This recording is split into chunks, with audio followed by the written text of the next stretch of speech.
I don't know how you do it, but you're instantly, we're laughing with you one minute and crying with you the next. It's remarkable. And the role has such depth, doesn't it? It's, you know, it's like I told Steve, I like the way they work it out. I like the way they chose to work it out. Of course, it's fantasy. I wouldn't, you know, I wouldn't actually do this in my life. But I like that they didn't choose to be good girls, quote unquote. Yeah. They decided to sort of bust out in criminality the same way as their men, but with a different purpose. And the purpose is survival. The purpose is getting back their ownership, and the fact that they did it together. Exactly. And they're allowed to be unlikable, actually, sometimes. You know, she does things that you go, whoa, that's questionable. Yes. But that's life. That's what happens in life, isn't it? They're not good girls. You know, that's a big thing in acting, is you cannot do that. When you create a character, you can't judge the character. That's the number one thing you cannot do when you create. So you can't judge a character, and you can't create a character to be likable. It's about being private in public. So, I mean, think about all the things you do in your life, privately, all the things that you have done that nobody knows about. Sure. If someone were to play you in your life with all those private moments, imagine if they filtered all of it out because they wanted it to be pretty and likable. It's very, very, very important that we tell the truth as much as possible in our art. I'm on the TV show called Fresh Off the Boat. I think it plays here now. It does indeed, and it's very good. Yeah, and they were going to film it at the same time as Crazy Rich Asians, so I was like, oh, I guess I'm not going to get this. But then I wrote a very impassioned email to our director, and I didn't think it would work, but I was like, just wait for me, please. And then, well, I didn't get it right away. I still had to screen test with like this guy and, you know, a couple other handsome guys. So glad that it worked out for you. And of course, people know you here, as we've seen you on the BBC, we've seen you as a reporter. Yes. Yeah. But you've made this giant leap, and is this your first film? This is my first acting gig, pretty much altogether. Talk about getting thrown into the deep end. No, absolutely. I mean, you know what? But I had such a great sort of support structure, not only from the actors, but our sort of guiding captain, which is John M. Chu, who is one of the most brilliant and creative human individuals I've ever met. So everything was in place for this movie to succeed, but it was the audience members who really became our own ambassadors, who once watching just went 3 or 4 times, dragged their parents, brought their best friends, and it's just become a movement.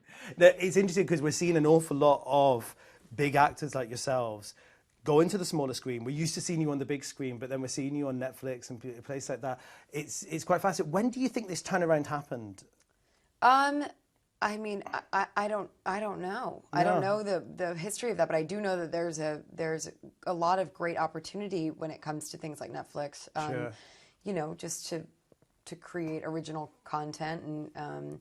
Do you think you can tell more of a story sometimes on the smaller screen? Well, sometimes when you have that much time, you know, I got to play 5 characters throughout this show, and I don't know that that would have been able to happen throughout, you know, the length of a film. So that was really exciting to me to sort of get to spend more time with a character or characters, as it turned out. Amazing. Yeah, in a way I hadn't really experienced before. Of course. You've also got something very different coming out as well, which is The Favourite. Yes. Which I was looking at the trailer of this, and it looks amazing. It looks absolutely fantastic. So completely different to that. How was that? You're working with Olivia Colman, Rachel Weisz on there. Yeah. What was it like? It was so fantastic. Yeah. I had such a wonderful experience. I was in England for months, and it was pretty dreamy. Was it really? It was pretty wonderful. Did they keep you two apart until that actual scene? So you wouldn't have seen each other? Yeah, no, we never saw each other in character really until that moment. Right. Which was great. It was really helpful. It was quite a build-up, even more so. You kind of recognise the scenes in a script where you're like, that's the big moment in the movie, and there is a certain amount of build-up before you do that scene, but to have the added fact that we'd never seen each other in character was more powerful than I had anticipated.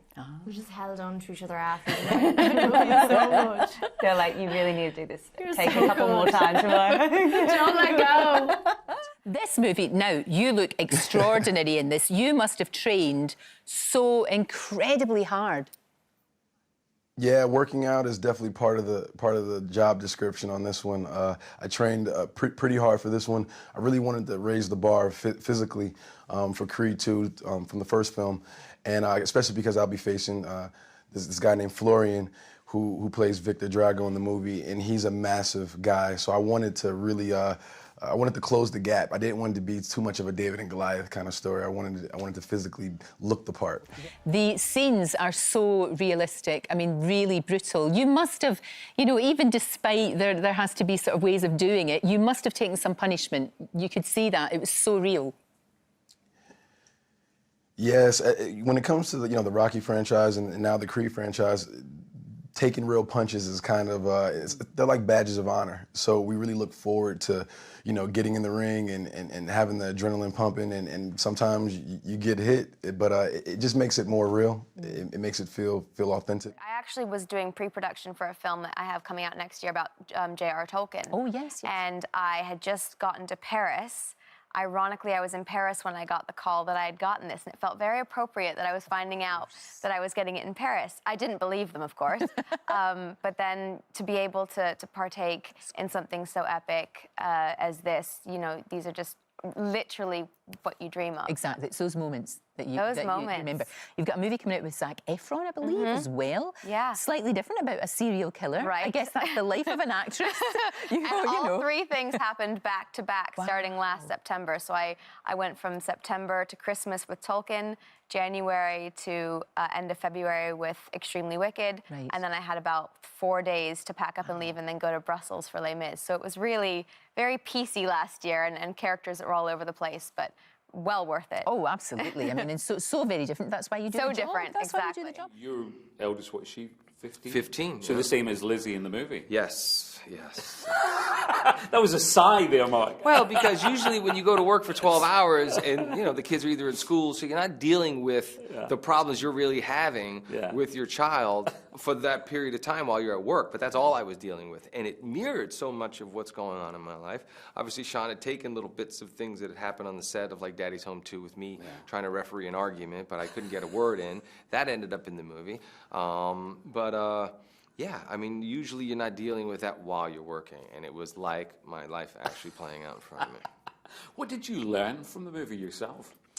Quite a bit. I think it just reaffirms that I need to have more patience, and you need to be more involved with everything that's going on with your children. But learned a lot about foster care. I had been to a kind of foster fair before in Boston, so I met a bunch of kids who were, hoping to meet. Well, they were meeting, potential adoptive parents, but I'd never known what it was like for a family or a couple, or even somebody who was single to try to go through the process of adopting. So I learned a lot, and now people are calling me for advice. I have a friend who's got two siblings in his house. He's now a foster parent, and also has biological children, and he thinks I'm like some expert. Have you in any interviews, either for this or for any other movies, have you ever given things away and gone, no, I shouldn't have said that? I haven't done that. I had a borderline traumatic experience when I was in high school, and I assumed everyone had seen the film In and Out, and I gave away the ending in my English class, and the level of just like, what? Why did you say? I haven't seen it yet. That came my way. Keep my mouth shut. Playing chess the whole day with you guys. What about yourself, Matthew? I think I have in mid-conversation, then double-talked my way out of it just to make the answer I just had confusing. So when I knew I'd given it away. And Tim Burton, it was a dream to work with. No, you really wanted to work with him, didn't you? Yeah, for 20 years. I mean, I've been a fan of his since I think my brother showed me Pee-wee's Big Adventure when I was about 12 or 13, and then Edward Scissorhands and Ed Wood and all his films. And he's such an incredible imagination, and he creates these beautiful worlds to inhabit as an audience member. So that's what it was like going to work every day. It was a dream. I thought Tim Burton, it would have been a darker film. I was quite glad it wasn't. I mean, there's hints of that, isn't there? There's always scary bits. Yeah, I suppose it's about inclusion as well and celebrating difference, not being afraid of difference, which I don't think we ever, we ever seem to grow past being needed to be reminded about that, about difference being an important thing and integrating it in our lives. Have your kids seen it? Have they seen it? My youngest saw it. And what did you think? Thought it was all right. Yeah, he's not too impressed. When I told him I was doing Dumbo, I was so excited to tell him I was doing it, both of them. And when I told him I was doing it a couple of years ago, he went, Dumbo, yeah. And he did this thing with his hand. And then he saw it and he thought it was okay. Oh, well, that's fine. He thought it was okay. You got this. That It's sort a tough crowd at home. Well, that's okay. They're then. so not impressed. That keeps It's the you way on to your have toes. it. Yeah, it keeps you It honest. is the way to have it. Yeah, yeah.